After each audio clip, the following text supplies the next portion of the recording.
Todo comenzó con un mensaje en el grupo familiar de WhatsApp. Simple, sin emoción aparente, pero profundamente hiriente. «Creemos que necesitas algo de tiempo», escribió mi madre. Mi padre añadió un pulgar hacia arriba. Mi tía Carmela, siempre la callada, respondió solo con un emoji de corazón, rojo y definitivo, como si sellara el mensaje con una falsa amabilidad. Durante unos minutos, miré la pantalla sin poder creerlo, con el corazón acelerado, sin procesar completamente el peso de esas palabras. ¿Era esto un exilio? ¿Un acuerdo silencioso entre ellos para apartarme? Escribí y borré varias respuestas antes de finalmente decidirme por: vale, entonces me voy del grupo y también de la inversión. Sonaba frío, pero era la única forma que conocía para protegerme. La inversión a la que me habían suplicado que me uniera, aquella que había financiado con los pocos ahorros que había conseguido juntar durante 5 años de trabajo freelance, de repente se convertía en una carga de la que ya no querían que formara parte, y yo tampoco quería seguir allí. Esa noche no pude dormir.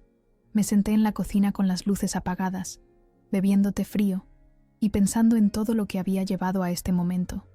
Las cenas que pagué, las llamadas a medianoche ayudándoles con contratos, los préstamos que di sin intereses. Mi participación siempre había sido más que financiera. Había sido emocional, familiar y profundamente arraigada en la lealtad. Pero la lealtad, estaba empezando a darme cuenta, no siempre era mutua.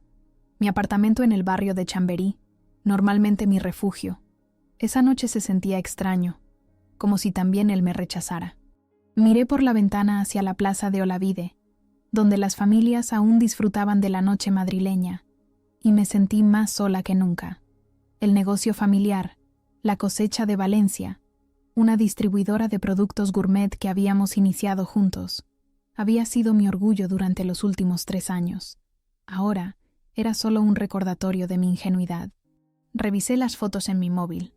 La inauguración del local en la calle Serrano, con todos sonriendo.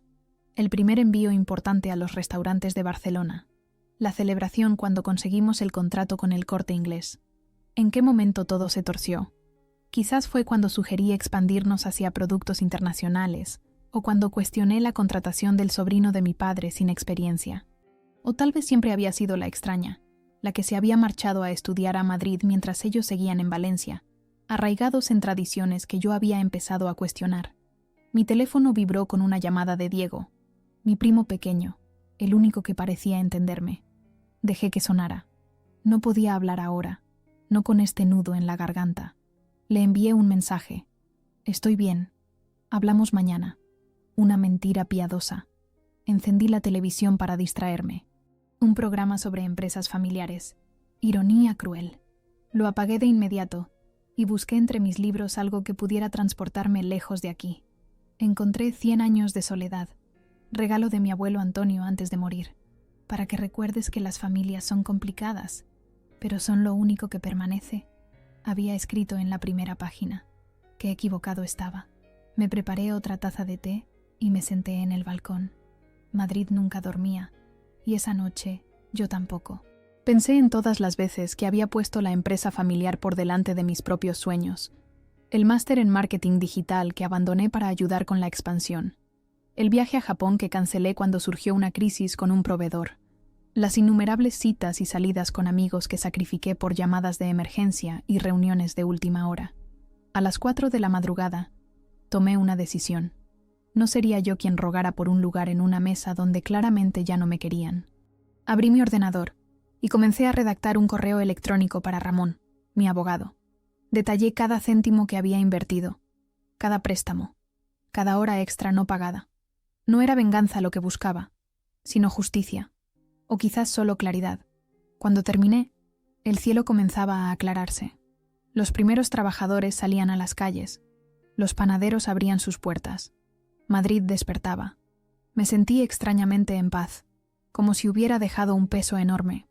Me duché, me vestí con mi traje favorito, el que había usado en nuestra primera presentación importante, y me preparé para enfrentar lo que vendría. Revisé mi teléfono. 3 mensajes más en el grupo familiar, ninguno preguntando cómo estaba. Solo detalles logísticos sobre una reunión con proveedores a la que, evidentemente, Ya no estaba invitada. Mi madre había enviado el orden del día sin siquiera notar que yo ya no estaba allí para leerlo. Mi padre había respondido con un escueto perfecto. Y mi tío Ricardo, siempre práctico, había añadido que traería las facturas pendientes. Pensé en responder, en recordarles que seguía existiendo, que había sido yo quien había conseguido a esos proveedores en primer lugar. ¿Pero para qué? La decisión estaba tomada. Por ellos primero, ahora por mí. Desayuné en la cafetería de la esquina. Manolo, el camarero que conocía mis pedidos de memoria, notó algo diferente en mí. ¿Todo bien, Lucía?, preguntó mientras me servía el café con leche. Le sonreí, una sonrisa que no llegó a mis ojos. Solo cambios, Manolo. La vida que sigue. Asintió, comprensivo, y me dejó con mis pensamientos. Mientras caminaba hacia la oficina de Ramón, repasaba mentalmente lo que diría. Sería profesional, directa, sin dramas innecesarios. Esta no era una historia de venganza, sino de dignidad, de saber cuándo alejarse, de entender que algunas puertas deben cerrarse para que otras puedan abrirse. Mi teléfono sonó justo cuando llegaba al edificio. Era mi madre.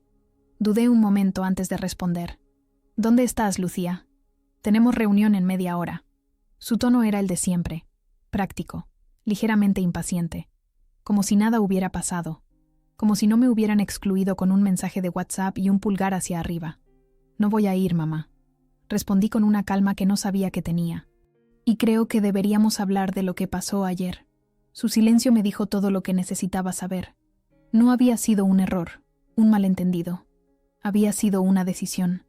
Estamos muy ocupados ahora, Lucía. ¿Podemos hablar esta noche? No, mamá. Yo también estoy ocupada. Ocupada reorganizando mi vida sin la cosecha. Sin ustedes. Y colgué, justo cuando las puertas del despacho de Ramón se abrían ante mí, marcando el inicio de mi nueva realidad. A la mañana siguiente, llamé a Ramón. El tono de mi voz debió ser más frío de lo que me di cuenta porque me preguntó 2 veces si estaba segura. Lo estaba. El negocio familiar, el que todos llamábamos el sueño, había crecido rápidamente en el último año. Lo que comenzó como una idea de fin de semana en una barbacoa se había convertido en una empresa seria. Mis contribuciones habían ayudado a formalizarla, asegurar el primer espacio de oficina y pagar a los primeros empleados. Pero nada de eso parecía importar ya. Vamos a necesitar todos los documentos, Lucía, dijo Ramón mientras revisaba mi expediente. Contratos, acuerdos verbales que podamos probar, transferencias, todo. Su oficina en la calle Alcalá era un oasis de calma en medio de mi tormenta personal. Las paredes cubiertas de libros jurídicos y los diplomas enmarcados me recordaban que esto era un asunto legal ahora, no familiar. Conduje hasta el centro para firmar los papeles de liberación. El edificio que una vez me había llenado de orgullo ahora se sentía estéril. Mi nombre estaba impreso en letra pequeña y formal en el contrato, y con unos pocos trazos de un bolígrafo desaparecí.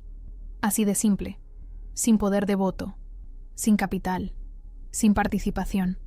Salí de esa oficina bajo el sol caliente de la tarde, más ligera pero también extrañamente vacía. No lloré, no ese día. Fui a casa, preparé la cena y vi un documental que no me importaba. Pero cuando aparecieron los créditos, me di cuenta. Esto no se trataba solo de dinero o de un negocio. Se trataba de ser eliminada, silenciosamente y sin confrontación, por personas que amaba.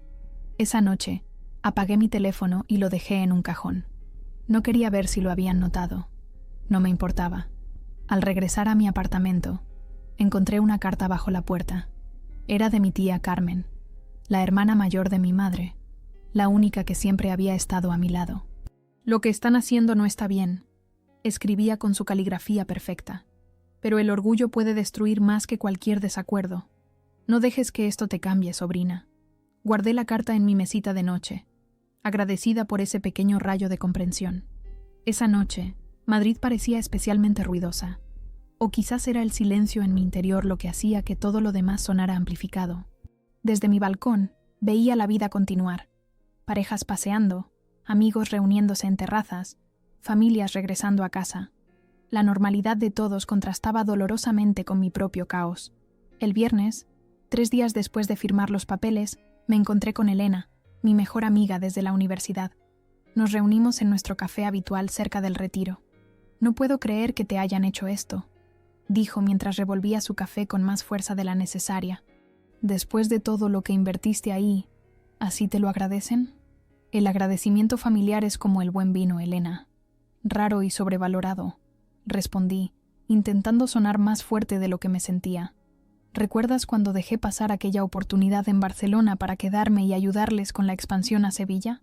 ¿O cuando utilicé todos mis contactos del máster para conseguirles aquella entrevista en el Gourmet? Elena asintió, recordando cada sacrificio que había hecho por la cosecha de Valencia. Siempre pensé que tu padre valoraba más tu visión empresarial que la de tus hermanos.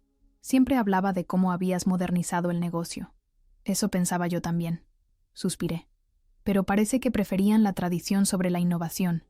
Mi hermano Carlos nunca estuvo de acuerdo con vender online. Decía que perdíamos la esencia. Y mi padre, bueno, al final siempre le da la razón a él. Pasamos la tarde recordando, analizando señales que debería haber visto, momentos en los que debería haber puesto límites. Para cuando nos despedimos, el sol comenzaba a ocultarse, bañando el parque en una luz dorada que contradecía mi estado de ánimo. El fin de semana lo pasé reorganizando mi apartamento, como si al mover los muebles pudiera también reorganizar mi futuro. Quité las fotos familiares de las paredes, guardé los regalos de empresa en cajas, borré correos electrónicos y archivos relacionados con la cosecha.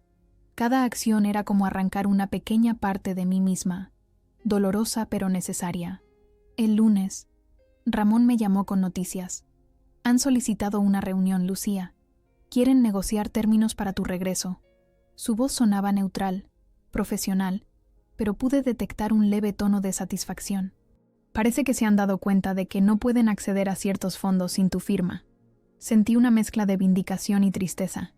¿Así que solo me quieren de vuelta por el dinero?, pregunté, aunque ya conocía la respuesta. Eso parece. La segunda ronda de financiación está bloqueada sin tu participación. El contrato que firmaste originalmente tiene una cláusula que requiere la aprobación unánime de los socios fundadores para cualquier movimiento financiero importante. Recordé aquella cláusula.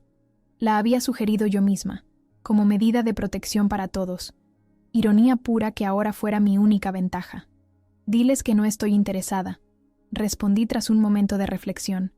Si quieren hablar, que me llamen ellos directamente, no a través de abogados. Ese día visité el pequeño mercado cerca de mi casa. Compré ingredientes frescos, preparé una paella como la que mi abuela me había enseñado a hacer, y por primera vez en semanas, invité a alguien a casa. Pedro, un colega del máster que había abandonado, vino con una botella de vino y una sonrisa genuina. Hablamos de todo menos de mi familia o la cosecha. Por unas horas, recordé quién era antes de que el negocio consumiera mi identidad. A mitad de semana, mi hermano Carlos apareció en mi puerta. No lo había invitado, pero tampoco me sorprendió verlo allí, con su expresión de disculpa ensayada. Papá está preocupado, dijo mientras se sentaba incómodamente en mi sofá. Todos lo estamos. ¿Preocupados por mí o por el dinero que no pueden tocar?, pregunté directamente. Carlos siempre había sido malo mintiendo. Su mirada evasiva me dio la respuesta. Las cosas están complicadas, Lucía. Los inversores están preguntando por ti. El contrato con Distribuciones Martínez está en el aire porque el contacto principal eras tú. Y mamá, bueno, mamá te echa de menos. Sentí una punzada de dolor ante la mención de mi madre. Siempre habíamos sido cercanas, hasta que el negocio se interpuso. Si mamá me extraña, tiene mi número. Si papá está preocupado, podría llamar. Y si los inversores preguntan por mí, quizás deberían preguntarse por qué me fui. Carlos se pasó la mano por el pelo, un gesto nervioso que hacía desde niño. ¿Sabes cómo es papá? El orgullo valenciano, la cabeza dura, no sabe cómo dar marcha atrás. Y yo ya no sé cómo seguir avanzando con ustedes. Respondí con una calma que me sorprendió. He pasado 3 años poniendo el negocio familiar por delante de todo. Mi carrera, mis relaciones, mis sueños. Y con un mensaje de WhatsApp me hicieron saber que mi opinión ya no importaba. Mi hermano intentó argumentar, justificar, incluso manipular un poco, pero al final se fue con las manos vacías. Observé desde la ventana cómo se alejaba por la calle, hablando acaloradamente por teléfono. probablemente reportando a mi padre el fracaso de su misión. El viernes recibí una llamada de un número desconocido. Era Rafael Mendoza, uno de los inversores principales de la cosecha. Señorita Morales, lamento molestarla, pero estamos en una situación complicada. Su voz sonaba tensa, preocupada. Nuestra inversión estaba condicionada a la participación de todo el equipo fundador. Su salida ha creado inquietud. Entiendo su preocupación, señor Mendoza, respondí profesionalmente, pero las circunstancias me obligaron a retirarme. ¿Podríamos reunirnos? Me gustaría escuchar su versión antes de tomar decisiones definitivas. Acepté la reunión más por curiosidad que por compromiso. Nos encontramos en un restaurante discreto cerca de Plaza Castilla. Rafael era un hombre de negocios experimentado, con una reputación de justicia en el sector. Escuchó atentamente mientras le explicaba lo sucedido, sin dramatismos ni acusaciones, solo hechos. Veo, dijo finalmente. Es una lástima. Su visión para la expansión digital era precisamente lo que nos atrajo del proyecto. Hizo una pausa, considerando sus siguientes palabras. ¿Ha pensado en lo que hará ahora? No había esperado esa pregunta. Estoy explorando opciones, respondí vagamente. Si me permite la sugerencia, con su experiencia y contactos, podría iniciar algo propio. Y si lo hace, me encantaría ser uno de sus primeros inversores. Salí de aquella reunión con una tarjeta de visita en el bolsillo y una semilla de idea en la mente. Quizás, después de todo, esta ruptura familiar podría ser el comienzo de algo nuevo, algo realmente mío. El silencio duró más de lo que esperaba. Nadie llamó. Nadie preguntó por qué me había retirado. Comencé a preguntarme si siquiera lo habían notado. Durante los primeros días, alternaba entre la insensibilidad y la rabia. Dejé de revisar el drive compartido que habíamos usado para actualizaciones, me eliminé de los correos electrónicos del proyecto y borré el seguimiento financiero de mis marcadores. Cada paso se sentía como arrancar una capa de piel. En lugar de trabajar en el negocio, llené mi tiempo con cosas que no había hecho en años. Salía a caminar largas distancias por el paseo de la Castellana, perdiéndome entre los transeúntes y turistas que fotografiaban los rascacielos modernos y los edificios históricos. Limpié mi apartamento hasta que cada superficie brillaba. Reorganicé mi biblioteca por colores en vez de por autores y compré plantas nuevas para mi balcón. Llamé a amigos con los que no había hablado desde que comenzó el caos de la inversión. Poco a poco, los bordes de mi identidad que habían sido definidos por ese negocio comenzaron a difuminarse. Empecé a sentirme como una persona de nuevo, no solo como una socia, una solucionadora de problemas o una red de seguridad. Pero a pesar del nuevo ritmo, algo dentro de mí permanecía inquieto. Me encontraba reproduciendo viejas notas de voz de mi padre, buscando una calidez que ahora parecía ficticia. Releí el primer deck de presentación que había construido, con un entusiasmo que ahora parecía ingenuo. Me preguntaba si esta ruptura había sido planeada desde hacía más tiempo del que yo creía, si había pasado por alto las señales. Una tarde, mientras revisaba algunos documentos antiguos, encontré una foto que habíamos tomado el día que firmamos el contrato de arrendamiento para nuestra primera tienda en Valencia. Estábamos todos allí, mis padres, Antonio y Mercedes, mi hermano Carlos, mi tía Carmela, incluso mi abuelo que ya estaba enfermo pero había insistido en estar presente. Todos sonreíamos, llenos de esperanza y planes. Recuerdo que ese día mi padre me había abrazado y dicho: «Sin ti, esto no sería posible, Lucía». ¿En qué momento esas palabras se habían convertido en «creemos que necesitas algo de tiempo»? Visité lugares de Madrid que había descuidado durante mi obsesión con la cosecha. El Museo del Prado, donde pasé una tarde entera contemplando a Velázquez y Goya.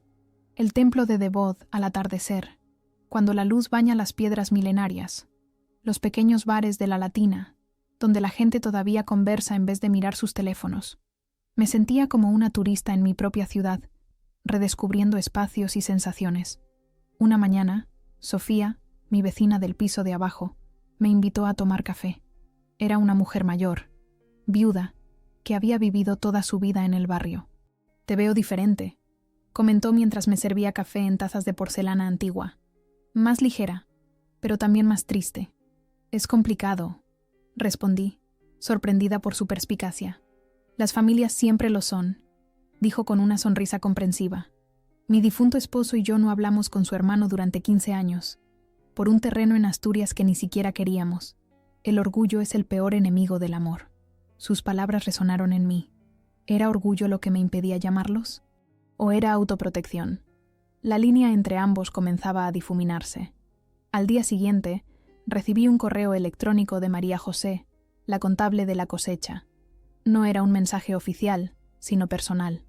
No debería estar escribiéndote, comenzaba, pero creo que deberías saber que las cosas no van bien. Tu padre está considerando vender parte de la empresa a un grupo de inversión de Barcelona. Carlos está furioso. Tu madre está preocupada. Nadie menciona tu nombre, pero tu ausencia es como un fantasma en cada reunión. Leí el correo varias veces, sintiendo una mezcla de satisfacción y tristeza. No quería que el negocio fracasara. Después de todo, también era parte de mi legado. Pero había una justicia poética en que mi ausencia se sintiera tan profundamente como la habían pretendido insignificante. Decidí no responder. No todavía. Necesitaba más tiempo para procesar, para entender qué quería realmente de esta situación. ¿Reconciliación? ¿Justicia? ¿Simplemente seguir adelante? Una tarde, mientras disfrutaba de un vino en una terraza cerca de Plaza Mayor, me encontré con Javier, un antiguo compañero de la universidad que ahora trabajaba en consultoría estratégica. Lucía Morales. ¿Cuánto tiempo ha pasado?, exclamó, uniéndose a mi mesa con esa familiaridad típicamente madrileña. Conversamos sobre nuestras vidas, nuestras carreras, los caminos que habíamos tomado desde que nos graduamos. Cuando le conté brevemente sobre mi situación con la cosecha, asintió con comprensión. Es más común de lo que crees. Las empresas familiares son cementerios de relaciones. Demasiado personal, demasiada historia compartida. Hizo una pausa, pensativo. Tengo varios clientes que buscan especialistas en mercados gourmet para proyectos de expansión internacional. Con tu experiencia, le di mi tarjeta, más por cortesía que por interés real. Pero al día siguiente, me llamó. Lo dije en serio, Lucía. Hay una startup en Málaga que está revolucionando la distribución de productos artesanales. Necesitan a alguien que entienda tanto el producto como el mercado digital. Por primera vez en semanas, sentí una chispa de entusiasmo. Acordamos una videollamada para la semana siguiente. Mientras preparaba mi presentación, revisando mi experiencia y logros, me di cuenta de cuánto había crecido profesionalmente en los últimos años. La cosecha me había dado eso al menos: competencia, confianza, conocimiento del sector. La víspera de la llamada, mi teléfono sonó tarde en la noche. Era mi madre. Dudé antes de responder, pero finalmente lo hice. Lucía. Su voz sonaba cansada, más vieja de lo que recordaba. ¿Cómo estás, hija? Estoy bien, mamá, respondí, intentando mantener mi voz neutral. ¿Y tú? Las cosas están complicadas aquí. Tu padre no quiere que te llame, pero necesitaba saber de ti. Sentí un nudo en la garganta. ¿Por qué no me ha llamado él? Su suspiro fue largo, cargado de años de resignación. Ya conoces a tu padre, el orgullo valenciano, pero te echa de menos. Todos lo hacemos. Tienen una forma extraña de demostrarlo, respondí, más amarga de lo que pretendía. Cometimos un error, Lucía. Lo del mensaje no fue la forma correcta. Estábamos preocupados por tus críticas constantes a la dirección de la empresa. Pensamos que necesitabas distancia para no sentirte presionada. ¿Y por qué nadie me preguntó lo que yo necesitaba? Las palabras salieron más fuertes de lo que esperaba. ¿Por qué nadie me llamó cuando me fui del grupo? ¿Cuando retiré mi nombre de los documentos? Pensamos que era un arranque, que volverías cuando te calmaras. No nos dimos cuenta de lo seria que eras hasta que el banco nos informó de los cambios. La conversación continuó, tensa, con verdades a medias y disculpas incompletas. Al final, mi madre me pidió que considerara regresar, al menos para hablar. La empresa es tu legado también, Lucía. Después de colgar, me serví una copa de vino y salí al balcón. Madrid brillaba bajo la noche, millones de luces que representaban millones de historias, algunas felices, otras complicadas como la mía. Pensé en la llamada con la startup de Málaga programada para mañana, en la posibilidad de un nuevo comienzo. Pensé en mi familia, en nuestros errores compartidos y nuestras heridas individuales. Esa noche escribí en mi diario: algo que no hacía desde la adolescencia. Vertí todas mis frustraciones, mis esperanzas, mis miedos. Escribí sobre la Lucía que había sido antes de la cosecha, sobre la que era ahora, sobre la que quería ser. Era un ejercicio de claridad, de honestidad conmigo misma. La mañana siguiente me levanté temprano, preparé café y revisé mi presentación una última vez. Justo cuando estaba a punto de conectarme a la videollamada, recibí un mensaje de mi primo Diego. No sé si lo sabes, pero papá y el tío están considerando vender a Bodegas Riojanas. Hay reunión de emergencia hoy. Pensé que deberías saberlo. Mi corazón dio un vuelco. Bodegas Riojanas era precisamente el tipo de corporación que habíamos jurado nunca dejaríamos entrar en nuestro negocio familiar. Representaban todo lo que la cosecha no era: producción masiva, pérdida de autenticidad, uniformidad sobre calidad. Por un momento, consideré ignorar el mensaje, continuar con mi nueva vida, dejar que tomaran sus propias decisiones y enfrentaran las consecuencias. Pero algo dentro de mí se resistía. La cosecha no era solo su legado, era también el mío. Los productos que distribuíamos venían de pequeños productores que confiaban en nosotros, familias como la nuestra que habían encontrado en la cosecha un canal para mantener vivas tradiciones centenarias. Con manos temblorosas, postergué la videollamada, citando una emergencia familiar. Luego, contra todo lo que me había prometido, marqué el número de mi padre. Sonó 3 veces antes de que respondiera, su voz cautelosa, casi temerosa. «Papá, soy yo», dije simplemente. «Escuché lo de Bodegas Riojanas. Tenemos que hablar». No fue hasta 2 semanas después que recibí el primer mensaje real.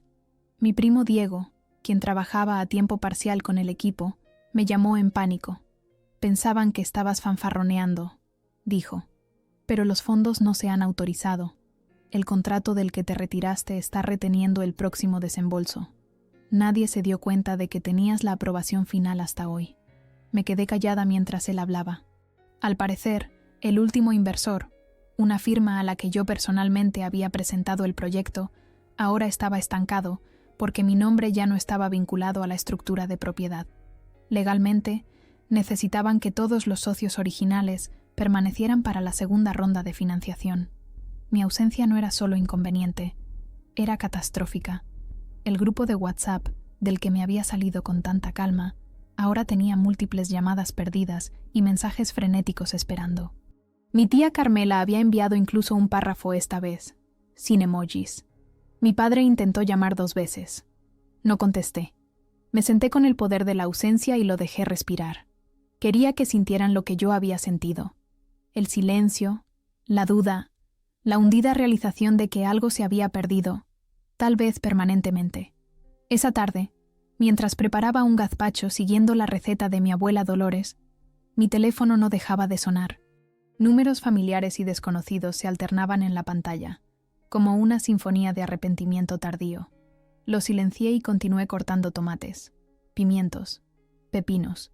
Había algo terapéutico en el ritmo del cuchillo contra la tabla, en la transformación de ingredientes simples en algo nutritivo. Almorcé en la terraza, disfrutando del sol madrileño y de la brisa que ocasionalmente aliviaba el calor. Había organizado una videollamada con la startup de Málaga para el día siguiente y estaba repasando mentalmente lo que diría, cómo me presentaría, cuando mi portero llamó. «Señorita Morales, su hermano está aquí. ¿Le digo que suba?» Dudé un momento. «Sí, Manuel, dígale que suba». Era inevitable, supuse. Mejor enfrentarlo ahora. Carlos apareció en mi puerta minutos después, con aspecto desaliñado y preocupado. Su habitual arrogancia había sido reemplazada por una humildad inusual.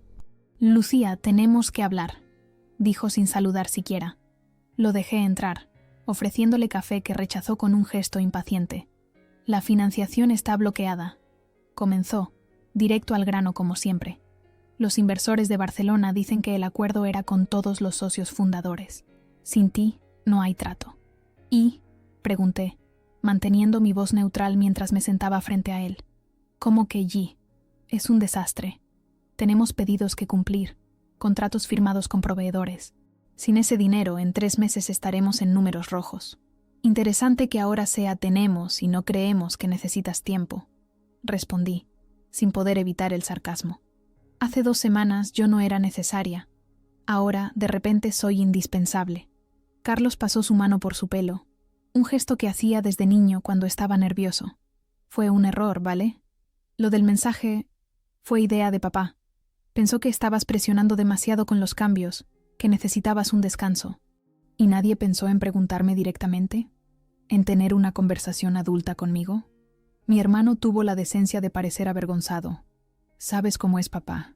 La comunicación directa nunca ha sido su fuerte, ni aparentemente el tuyo, añadí. No recuerdo que me defendieras en ninguna de esas reuniones donde mis ideas eran sistemáticamente ignoradas. Carlos se levantó, caminando inquieto por mi sala. Tienes razón, ¿vale? Lo admito. Pero ahora mismo, esto no se trata de quién tiene razón. Se trata de salvar el negocio, nuestra herencia familiar. Mi herencia familiar quedó bastante clara cuando me excluyeron con un mensaje de WhatsApp. Respondí, sorprendida por la calma en mi voz. Además, tengo entendido que están considerando vender a Bodegas Riojanas. ¿Dónde queda la herencia familiar en eso? Carlos se detuvo en seco. ¿Cómo sabes lo de Riojanas? Tengo mis fuentes. Al parecer, no soy la única que piensa que la dirección actual es cuestionable. Mi hermano se dejó caer en el sofá, repentinamente agotado. Fue una opción desesperada, sin la financiación, pero nadie quiere realmente vender, especialmente a ellos. Por un momento, casi sentí lástima por él. Carlos siempre había estado atrapado entre mi visión progresista y el tradicionalismo de mi padre. Nunca había sido realmente malicioso, solo conveniente, eligiendo siempre el camino de menor resistencia. ¿Qué quieres de mí exactamente, Carlos?, pregunté finalmente. Necesitamos que vuelvas, aunque sea temporalmente. Firmar los documentos para la financiación, asistir a algunas reuniones con los inversores para calmarlos. Después, podemos negociar tu rol permanente. Solté una risa seca. ¿Mi rol permanente? ¿El que decidisteis que necesitaba tiempo? Las cosas serían diferentes ahora. Todo el mundo se ha dado cuenta de lo valiosa que eres. No, Carlos. Se han dado cuenta de lo valiosa que es mi firma. No es lo mismo. Mi hermano me miró con exasperación. ¿Qué quieres entonces? ¿Una disculpa pública? ¿Más porcentaje de las acciones? ¿Qué? Quiero respeto, respondí simplemente. No solo cuando me necesitáis para salvar el negocio, sino siempre. Quiero que mis ideas sean escuchadas y consideradas seriamente. Quiero ser tratada como una socia, no como una empleada a la que se puede despedir con un mensaje. Carlos asintió lentamente. Eso puedo entenderlo, y creo que los demás también pueden. Entonces que vengan y me lo digan ellos mismos, especialmente papá. Mi hermano hizo una mueca.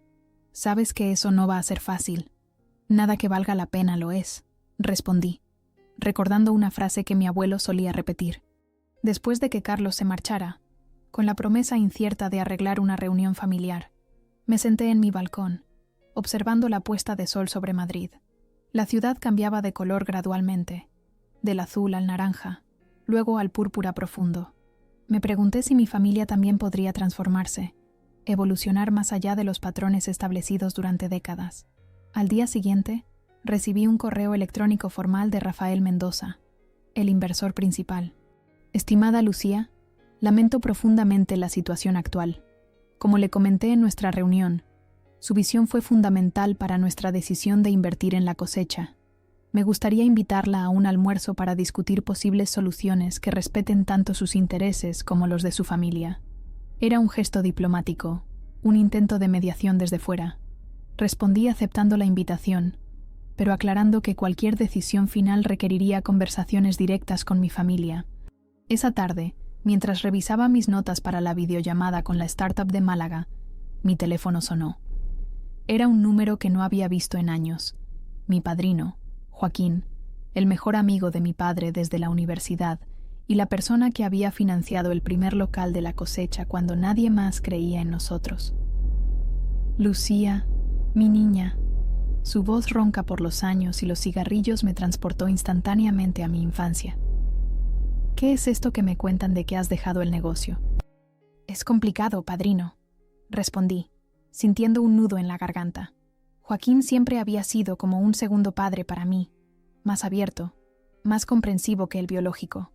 Las familias siempre lo son, respondió con una risa suave. Tu padre me llamó ayer. Está preocupado. Orgulloso como siempre, pero preocupado. ¿Te pidió que me llamaras? Pregunté, repentinamente suspicaz. No, niña. De hecho, ni siquiera sabe que te estoy llamando. Lo haría muy infeliz saberlo. Entonces, ¿por qué lo haces? Hubo un momento de silencio al otro lado de la línea. Porque os quiero a los dos, y porque la vida es demasiado corta para dejar que el orgullo destruya lo que habéis construido juntos. Tu padre es un hombre difícil, Lucía. Siempre lo ha sido, pero también te adora, aunque no sepa cómo demostrarlo. Las palabras de Joaquín resonaron en mí durante horas después de colgar. Me recordaron que detrás de los contratos, las estructuras corporativas y los mensajes de WhatsApp, había personas imperfectas, complicadas, que a veces hacían daño sin querer. Esa noche, finalmente respondí a uno de los mensajes de mi padre, no con una promesa de volver, no con una rendición, sino con una apertura. Estoy dispuesta a hablar, en persona. Mañana a las 11 en Café Gijón. Un terreno neutral. Un lugar público donde ninguno de los dos podría perder los estribos completamente. Su respuesta llegó minutos después. Ahí estaré. 2 palabras que contenían más humildad de la que mi padre había mostrado en años. Mientras me preparaba para dormir, noté que por primera vez en semanas, la tensión en mis hombros había disminuido ligeramente. No sabía qué traería la reunión de mañana, si sería un nuevo comienzo o el final definitivo. Pero al menos sería una conversación real. Y quizás eso era todo lo que había estado pidiendo desde el principio. 3 días después, mis padres aparecieron en mi apartamento sin anunciar. Mi padre parecía mayor de lo que recordaba. Mi madre, siempre compuesta, parecía insegura de qué decir. Me pidieron entrar. Los dejé. El aire entre nosotros era denso con cosas no dichas. Hablaron de malentendidos, estrés y el deseo de darme espacio. Pero nada de eso llegó a convencerme. Había escuchado demasiado silencio para confiar en las palabras ahora. El Café Gijón, con su historia literaria y su ambiente tradicional, parecía el escenario perfecto para lo que se avecinaba. Llegué 10 minutos antes, eligiendo una mesa en el fondo, lejos del bullicio de turistas. Pedí un café solo y esperé, observando las fotografías en blanco y negro de escritores famosos que habían frecuentado el lugar durante décadas. Mi padre llegó puntual, como siempre. Antonio Morales, a sus 65 años, seguía siendo una figura imponente. Alto, con ese pelo canoso que enmarcaba facciones severas pero no unquindas. Lo vi dudar en la entrada, buscándome. Cuando nuestros ojos se encontraron, vi algo raro en su mirada. Incertidumbre. Lucía, dijo simplemente, sentándose frente a mí. Pidió un cortado al camarero antes de continuar. Gracias por acceder a vernos. No esperaba que mamá viniera también, comenté, notando a Mercedes sentada a su lado, tan elegante como siempre con su blusa de seda y su collar de perlas, regalo de aniversario de mi abuelo a mi abuela, pasado de generación en generación. Somos un equipo, respondió ella, su voz suave pero firme. Siempre lo hemos sido, excepto cuando decidisteis excluirme, respondí, intentando no sonar amarga pero fallando. Entonces no parecía importante consultarme. Mi padre suspiró, un sonido profundo que parecía venir de muy adentro. Cometimos un error, Lucía. Yo cometí un error. La admisión me sorprendió. Antonio Morales rara vez reconocía equivocaciones. Continúa, dije, manteniendo mi expresión neutral. Las cosas se estaban moviendo rápido. Tus ideas sobre expansión digital, marketing internacional, eran buenas ideas, pero asustaban a algunos de los inversores más tradicionales. A mí me asustaban. Y en vez de decírmelo directamente, decidiste simplemente apartarme. Mi madre intervino. Tu padre temía que si te lo decíamos directamente, te ofenderías y dejarías el negocio por completo. Solté una risa seca. Irónico, considerando el resultado. No esperábamos que reaccionaras así, confesó mi padre. Pensé que protestarías, que argumentarías como siempre haces, pero que seguirías involucrada. Nunca imaginé que retirarías tu nombre completamente. ¿Qué esperabas? ¿Que me quedara donde claramente no me querían? Te queremos, Lucía, dijo mi madre, sus ojos brillantes con lágrimas contenidas. Eres nuestra hija. Siempre te hemos querido. Hay una diferencia entre quererme como hija y respetarme como socia, respondí, sintiendo un nudo en la garganta. Lo que hicisteis no fue respeto. Mi padre asintió lentamente. Tienes razón, y lo he estado pensando mucho estas semanas. La empresa ha crecido más de lo que jamás imaginé cuando vendíamos solo aceite y vino de Valencia a pequeñas tiendas. Ahora estamos en supermercados de toda España, exportando a Francia, Italia, y gran parte de ese crecimiento ha sido gracias a ti. Permanecí en silencio, esperando. Por primera vez en mi vida, veía a mi padre verdaderamente vulnerable. Me aferré demasiado al control, continuó, a hacer las cosas como siempre se han hecho. Pero el mundo está cambiando, y la cosecha necesita cambiar con él. Tú entiendes eso mejor que yo. El camarero trajo nuestros cafés, creando una pausa natural en la conversación. Observé a mis padres mientras revolvían sus tazas, gestos familiares que de repente parecían extraños, como vistos a través de un cristal empañado. ¿Qué quieren exactamente?, pregunté finalmente. ¿Que vuelva solo para firmar los papeles de financiación? ¿O hay algo más? Queremos que vuelvas completamente, respondió mi madre, con un papel más central. Carlos y tu padre han estado discutiendo la posibilidad de nombrarte directora de expansión, con control total sobre las estrategias digitales y de exportación. Levanté una ceja sorprendida. ¿Y mi hermano está de acuerdo con esto? Fue su idea, admitió mi padre. Estas semanas le han mostrado lo mucho que dependemos de tu visión. Una parte de mí se sintió vindicada, pero otra sospechaba. ¿Y qué pasa cuando llegue la próxima discrepancia? ¿Otro mensaje de WhatsApp pidiendo que me tome tiempo? Mi padre negó con la cabeza. Hemos redactado nuevos estatutos para la empresa, un nuevo acuerdo entre socios, donde se especifican los mecanismos de resolución de conflictos. Ramón ya los tiene. Puedes revisarlos con él. Ramón, mi abogado. Por supuesto que ya estaría involucrado. ¿Y el tema de bodegas riojanas? Mi padre pareció genuinamente sorprendido. ¿Cómo supiste? No importa. Fue una medida desesperada que nunca pretendí concretar. ¿Sabes lo que pienso de las grandes corporaciones? Era cierto. Si había algo en lo que mi padre y yo siempre habíamos estado de acuerdo, era en mantener la autenticidad de nuestros productos, en resistir la homogeneización que ofrecían las grandes empresas. La verdad, Lucía, continuó mi madre, es que te extrañamos. No solo la empresa, nosotros. Las cenas de los domingos no son lo mismo sin ti. Tu sobrino Pablo pregunta constantemente por su tía favorita. Pablo, el hijo de 4 años de mi hermana mayor Laura, quien vivía en Barcelona y no participaba en el negocio familiar. Mi punto débil, y mi madre lo sabía. Han pasado solo 3 semanas, mamá, respondí, intentando mantener mi resolución. No es tanto tiempo. Se siente como más, dijo mi padre suavemente. La casa está demasiado silenciosa sin tus argumentos. Eso me arrancó una pequeña sonrisa.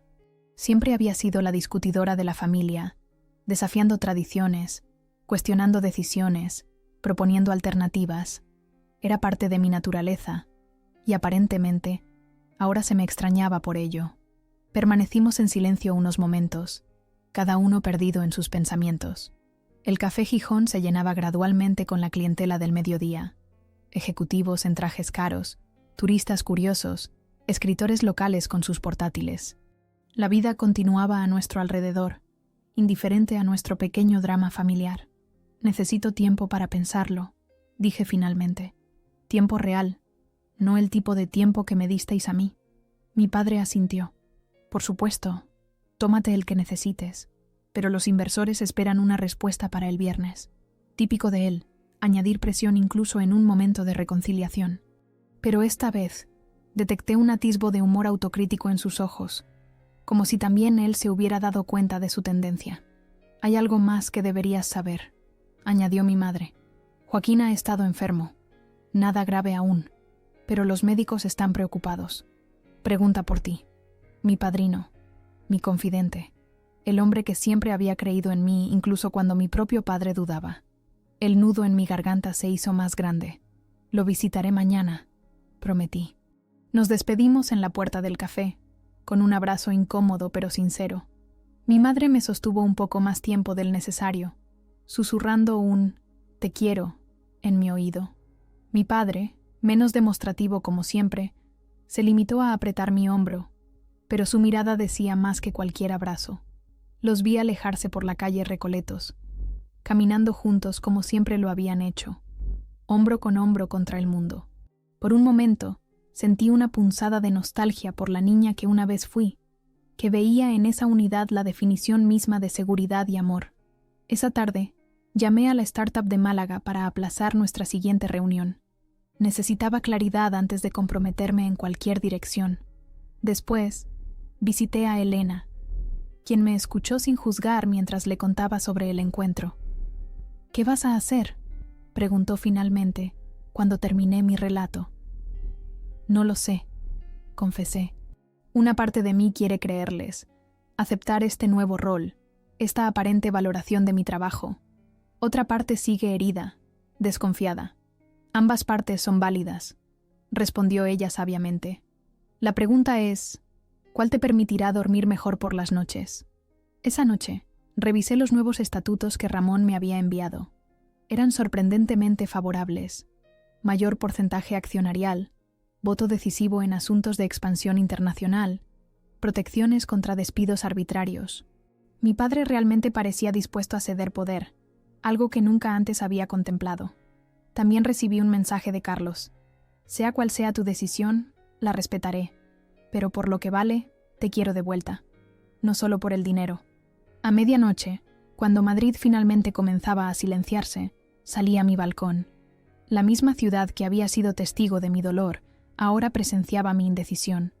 Las luces de la Gran Vía brillaban a lo lejos, un recordatorio de que fuera cual fuera mi elección, la vida continuaría. Mi teléfono vibró con un mensaje. Era una foto de Pablo, mi sobrino, sosteniendo un dibujo que había hecho. Figuras de palito que aparentemente representaban a toda la familia, incluida yo.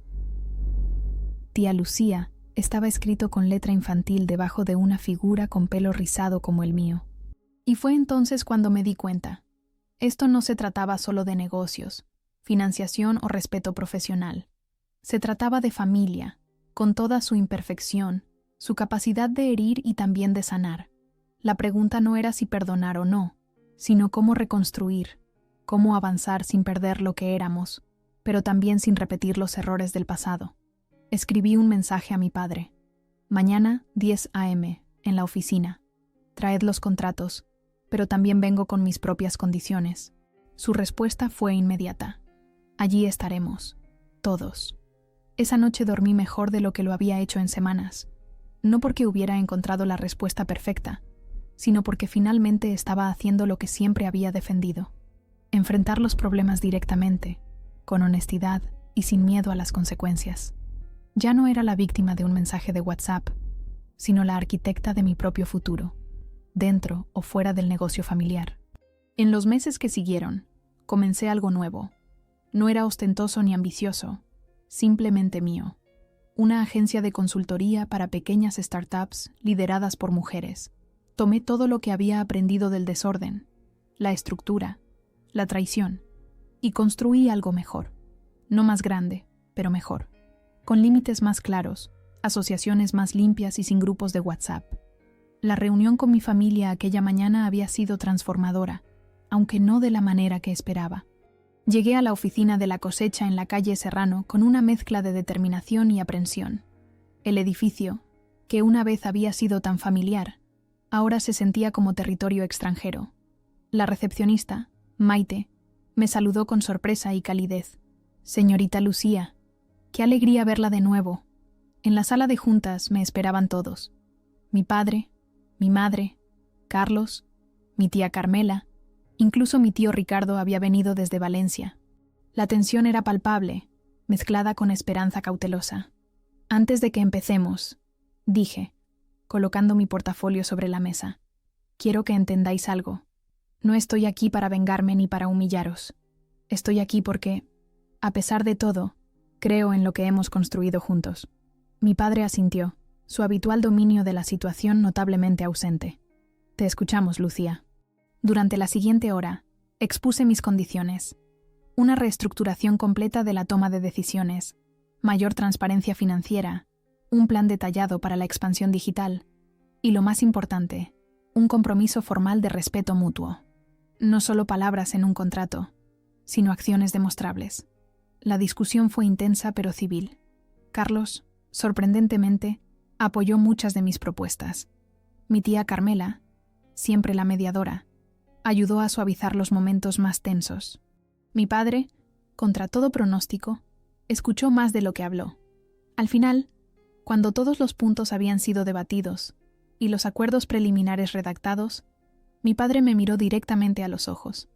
¿Esto significa que vuelves? Tomé un respiro profundo. No, respondí finalmente. No vuelvo, al menos no como antes. La confusión se dibujó en sus rostros. Mi madre fue la primera en hablar. Pero, Lucía, todas estas condiciones, si estás de acuerdo con el nuevo papel. Estoy de acuerdo con apoyaros, aclaré. Firmaré los documentos para la financiación. Asistiré a reuniones clave como consultora externa, pero mi camino ahora es diferente. Les hablé entonces de mi nueva agencia, de cómo quería usar mi experiencia para ayudar a otras mujeres a navegar el complicado mundo empresarial sin cometer los mismos errores que nosotros. Les expliqué que seguiría siendo accionista, manteniendo mi porcentaje, pero que mi participación diaria sería limitada. Mi padre parecía genuinamente desconcertado. ¿Por qué? Después de todo este trabajo para llegar a un acuerdo, porque necesito construir algo propio, respondí con calma. Algo que no esté definido por la historia familiar o las expectativas ajenas. Necesito saber quién soy fuera de la cosecha. Siempre serás una Morales, dijo mi tío Ricardo, su tono una mezcla de orgullo y confusión.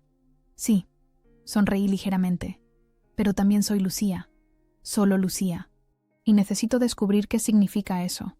La reunión terminó con emociones mixtas, alivio por la resolución de la crisis financiera, confusión por mi decisión, y quizás un nuevo respeto mutuo que no había existido antes. Nos abrazamos al despedirnos, no con la efusividad de una reconciliación perfecta, sino con la sobriedad de adultos que están aprendiendo a relacionarse de nuevas maneras. Una semana después, firmé los documentos necesarios. La financiación se descongeló. La cosecha de Valencia continuó su expansión, ahora con un equilibrio más saludable entre tradición e innovación. Carlos me llamaba regularmente para consultarme decisiones importantes, un gesto de respeto que apreciaba profundamente. Mi agencia, Raíces Nuevas, comenzó modestamente en un pequeño espacio coworking cerca de mi apartamento. Mi primera cliente fue una joven chef que quería lanzar una línea de salsas tradicionales españolas con un enfoque moderno. Ironía pura, considerando el negocio familiar, pero me encontré disfrutando el desafío desde una nueva perspectiva. Visité a Joaquín regularmente. Su salud mejoraba lentamente, y nuestras conversaciones se convirtieron en un ancla para mí. Siempre supe que volarías más alto que todos nosotros, me dijo un día, mientras compartíamos un café en el jardín de su casa en las afueras de Madrid. Tienes el espíritu de tu abuela Carmen, demasiado grande para conformarse. Las cenas dominicales con la familia se reanudaron gradualmente, aunque ahora con una dinámica diferente. Ya no era la hija rebelde o la socia problemática. Era Lucía, una profesional respetada con su propio camino. Las tensiones no desaparecieron completamente. Décadas de patrones familiares no se desvanecen en meses, pero había una nueva voluntad de escuchar, de adaptarse, de evolucionar juntos. En otoño, Rafael Mendoza, el inversor que había sido involuntariamente catalizador de toda esta transformación, me invitó a almorzar. He seguido tu nuevo proyecto con interés, comentó mientras disfrutábamos de un risotto en un pequeño restaurante italiano. Es impresionante lo que has logrado en tan poco tiempo. Apenas estoy empezando, respondí, sintiendo una mezcla de orgullo y humildad. Precisamente por eso quería hablar contigo. Estamos lanzando un fondo específicamente dirigido a empresas lideradas por mujeres. Nos gustaría que fueras asesora del comité de inversión. La oportunidad era tentadora. Una plataforma para ayudar a más mujeres como yo, acceso a recursos que beneficiarían a mis clientes, reconocimiento en el sector, pero también significaba exponerme nuevamente a las dinámicas corporativas que tanto me habían costado navegar. Necesito pensarlo, respondí honestamente. Rafael sonrió. Por supuesto, tómate tu tiempo. Es refrescante encontrar a alguien que no salta inmediatamente ante cada oportunidad. Esa tarde, caminando por el Retiro, reflexioné sobre lo mucho que había cambiado en apenas 6 meses. El dolor agudo de la exclusión familiar se había transformado en algo más complejo, una mezcla de independencia duramente ganada, nuevas relaciones profesionales y vínculos familiares reconstruidos sobre bases más honestas. Mi teléfono sonó. Era Elena. ¿Has visto El País hoy?, preguntó sin preámbulos. No, ¿por qué? Hay un artículo sobre empresas familiares en crisis post-pandemia. La cosecha de Valencia aparece como ejemplo de renovación exitosa. Y te mencionan a ti, como la visionaria que equilibró tradición e innovación. Reí, genuinamente sorprendida. Irónico, considerando que ya no trabajo allí oficialmente. Pero sigues siendo parte de su historia, Lucía, y ellos de la tuya. Sus palabras resonaron mientras continuaba mi paseo. Quizás ese era el verdadero aprendizaje de todo esto.